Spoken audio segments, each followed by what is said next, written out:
Hello everyone, what is up? It is me, Ewan from WhatCulture, joined as ever by the magnificent Scott Tailford. Because we were just down in London yesterday, lovely shiny London. Take me down to London. He's a big fan of Ed Sheeran, he is. Is that who that is? Yeah. Oh, I'll take it over. We were a big fan because we got to go play Star Wars Jedi Fallen Order. EA actually got us to go down and play the game. We got about an hour hands-on with the actual title itself. Scott, I talked to a developer as well. Yeah, Scott actually got to talk. I got to talk to one of the PR people as well. And it was just, we thought we'd basically do a quick reaction video. We've got more detailed stuff to come through. But right now, we thought we'd kind of share with you all our impressions of the game. It's 2 weeks away from launch. And yeah, on the whole, first glimpse of my thoughts, I'm very excited. Pleasantly surprised, I thought. Yeah, man. The general production is incredible for it, but we've sort of broke down some specific things that stood out to us because I think that obviously there's a history of Star Wars games in general. You have things like the Jedi Academy games, whether it's Jedi Outcast, Jedi Academy, even Dark Forces. Single-player, Jedi-focused Star Wars games kind of have a bit of a lineage. And so I quizzed one of the devs on that and like where the name came from and things like that. So we're just going to break down stuff that stood out to us. The first thing was just general difficulty. Now this, like, the Dark Souls comparison gets thrown around so much, especially this generation. I guess it would be, because it's from 2011. But Dark Souls gets thrown around so much. But it's worth pointing out that in this case, like, it is so apt, because you have stamina-based combat. You're going to run out of stamina halfway through if you're not picking your specific moves.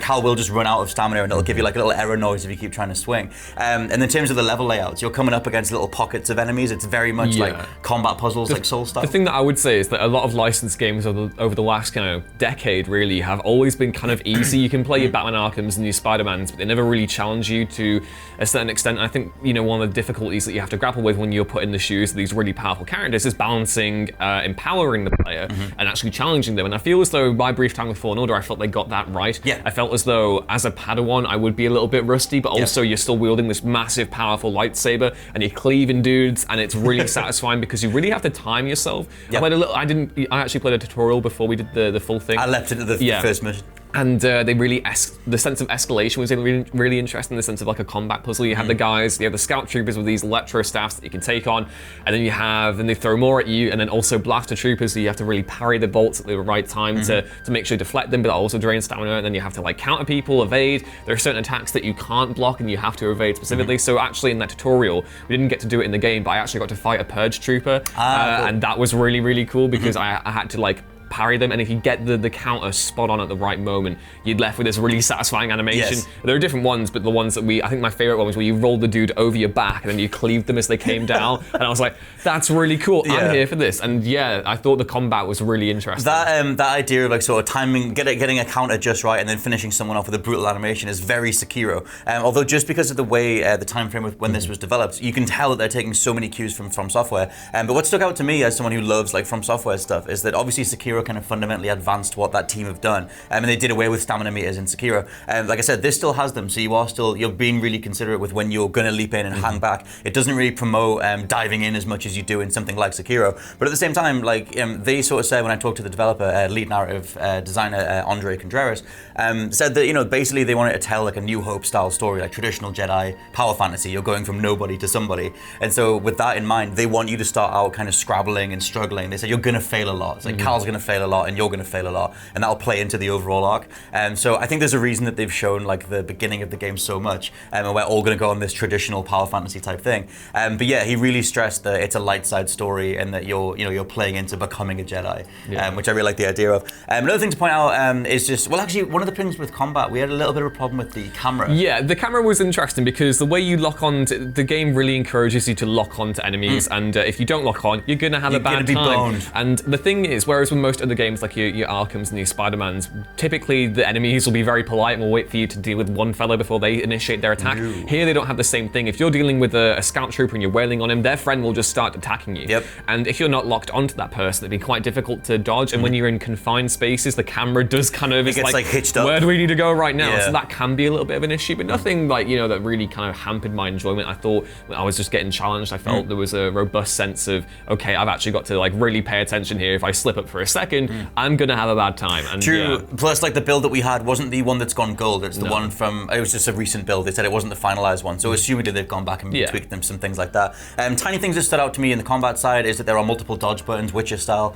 You've got your like basic dash, and you've also got like this sort of wider jump that you can do to create some more distance. But the overall thing with the combat is that it isn't Force Unleashed style. It isn't like Spider-Man or whatever. It's not just like a comforting, immediately obvious escapist, empowering experience. They want you to kind of struggle a bit and get there. And I appreciate that. I feel like the overarching thing that we took away from it, which we'll keep coming back to, is that they made a video game.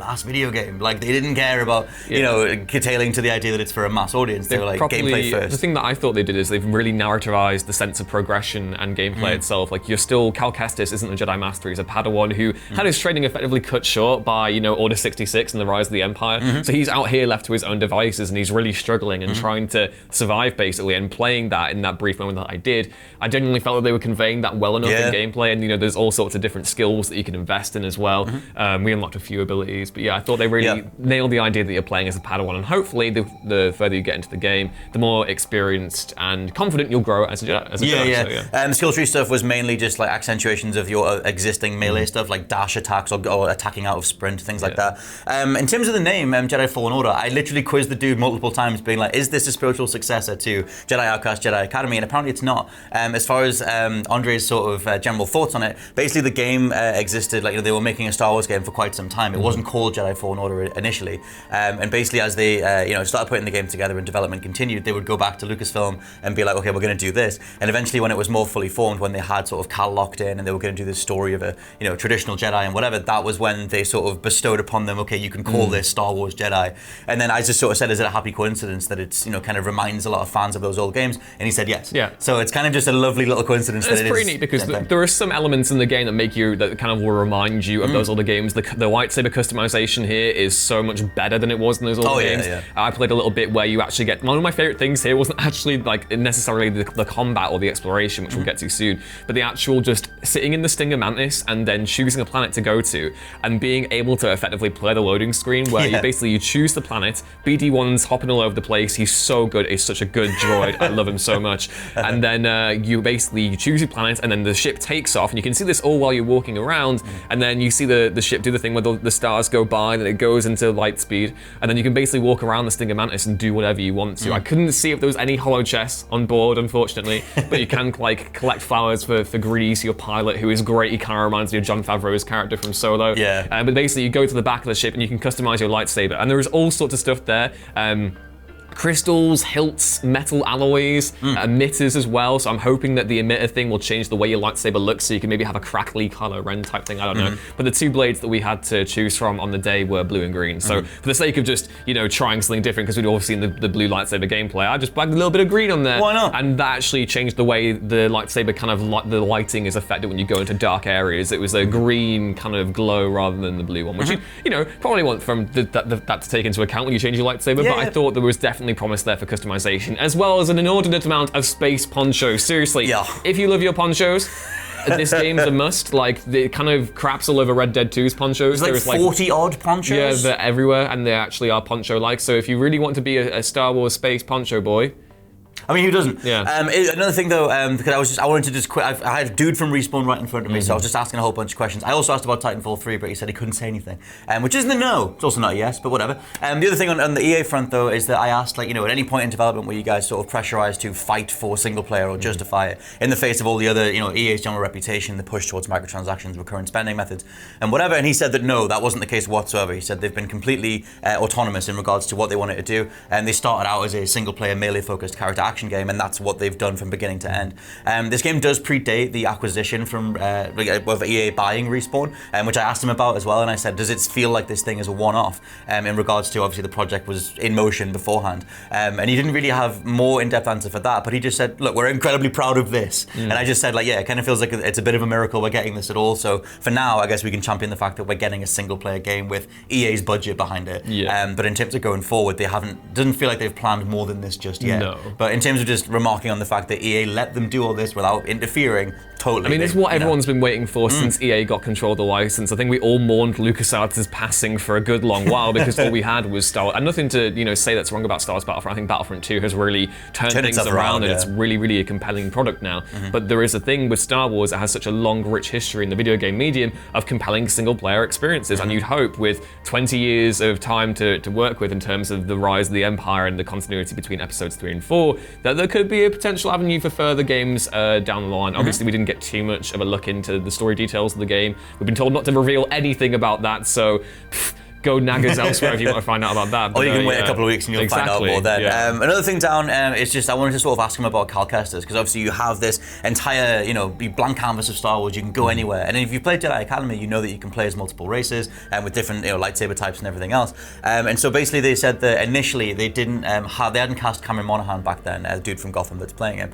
They basically just had this story about this young, intrepid, like sort of energetic, sort of explorer type Jedi or Padawan, and that was where the story was initially. They ended up casting Cam when he first came in. They said once they got a feel for his energy, he just made perfect sense. But the general sort of story is very much a New Hope inspired. It's very much like playing as like farmhand Luke style character, and you're going off on this big grand adventure. That's kind of the core of it. And my brief experience with Cal was quite interesting because I think the way we kind of picked up right after where you find BD1 and you have Sierra there, you have Grease, and Cal he's a little bit frustrated. I wouldn't say cynical. He's still very much kind of invested in the Jedi Order, but there's a whole unspoken history there that I'm really excited to explore, and distinguishing that from just all the other kind of fugitive Jedi stories that we've seen. I genuinely think this game has something unique to offer in relation to where we saw the plot was going at the time of what we played yesterday, which we can't talk about and we're not going to. Yeah, they very much stayed away from where the hell the story's going to go, but I think in terms of the foundations,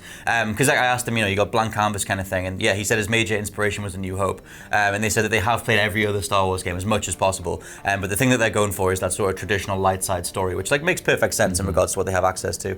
One of the last things that stuck out, it was just the general gameplay. Obviously, you have these combat puzzles in this Soulsian combat, this sort of very considered kind of combat, but also massive chunks of it were platformer. Yes. It kind of became this sort of action platformer. It's very Uncharted 4, it reminded me of. Yeah, kind of. It was I don't know, for me it was more like old school 3D platformers, where you had literally tons of moving platforms, freeze this thing in place while I jump over here. It was the sliding stuff. It reminded me because there was the planet that we were on, I think it was Zepho, it was called a brand new planet created for the game. There was lots of wind puzzles as well, which you didn't actually get far enough into the demo to do. There was lots of ice stuff that you had to deal with. You had the force slow ability to use as well to make sure that you could traverse everything, and that you struggled with that a little bit, didn't you? I did a little bit, but so the thing, I asked the dev what the general sort of idea was behind conceptualizing new force powers, and he said that basically Respawn as a general mandate is gameplay first. So they already had these ideas in place. They had this idea of this, like I said, Padawan explorer that would need to interact with the environment quite a lot, and then they went to Lucasfilm and said, look, we want to do force slow, which is a new ability, new power for the game. Kind of like Carlo's thing, but not not freezing time altogether or freezing something in midair, but you can kind of slow things down. But basically the general sort of mandate is gameplay first, and that I like the idea that they designed levels and designed character paths and whatever, and then went and applied the Star Wars license to it, even though they are very much in love with Star Wars as a mythos anyway. But the thing that stood out to me was it's Soulsian style combat with this sort of overarching old school 3D platformer kind of feel, which I didn't expect whatsoever. I thought they would kind of play it way more safe. Yeah, and you also kind of get a sense as we were playing, there are definitely some Metroid elements going back. God, there are things that are locked behind force abilities you haven't kind of gotten yet, and then if you go back, you can create shortcuts, so when you come back to the planet at a later date, you'll have easier ways to get to where you're going, I'm guessing. But I thought, again, kind of echoing what more recent outlets have said in recent weeks, is that this game is kind of really surprising me. And for a while, I'm fairly certain, the first few demos, it kind of just looked like this was going to be a lightsaber Star Wars game, but it's a lot more than that. And for people who are desperately, crying out for a narrative-driven, really unique Star Wars experience, I think Fallen Order is going to cater for that audience really well, because I definitely enjoyed my time with it. Oh yeah, I think it's incredibly promising. I want to get way more time with it. Just as a random little addendum as well, I asked if there were going to be any blasters. He said they're a lightsaber-focused game. So it's not going to be as parallels to Academy and Outcast in terms of getting blaster rifles. But overall we came away pretty positive. It was just that we want to obviously see more of it, but we'll get the release date in a couple of weeks. Exactly. We'll also have some more in-depth articles to come in the next few weeks, but we want to know what you think of Star Wars Jedi Fallen Order down in the comments below. Are you more excited now that you've heard our hot, spicy takes on the game? Dathomir level takes. Exactly. Please be sure to head back on over to whatculture.com/gaming, where we'll have this very, very soon. You can like, share, and subscribe, and hit the bell notification so you don't miss a video. That would be really nice as well. You can follow me on Twitter at Ewan Ruins Things. You can follow Scott on Twitter at /LP89. And we'll see you next time. Bye. May the Force be with you. I'm a nerd. Zun. That's not how you fling.